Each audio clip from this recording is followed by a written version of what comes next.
నా పేరు చంద్రశేఖర్ యాదవ్ అన్నా. నేను నిన్నటి నుంచి మీ వెనకనే తిరిగినానన్నా. ఎన్ని రోజులైనా మీ ఎంట తిరిగేదానికి మేము సిద్ధంగా ఉన్నామన్నా. 800 కుటుంబాలకి నన్ను సర్పంచం చేశారన్నా. మీ ఆశీర్వాదంతో నేను సర్పంచ్ అయ్యానా. అనేక సంక్షేమ పథకాలు నేను అందించినామన్నా. ఈరోజు గ్లాసుని, సైకిల్ ని చీపుర్లతో ఊడ్చేసేదానికి మేము సిద్ధంగా ఉన్నామన్నా.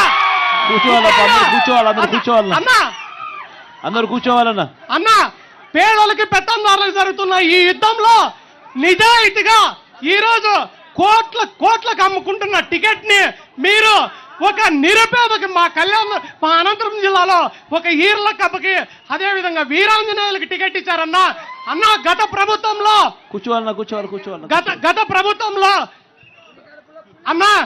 ప్రభుత్వంలో ఏం చేసేవాళ్ళంటే అధికారం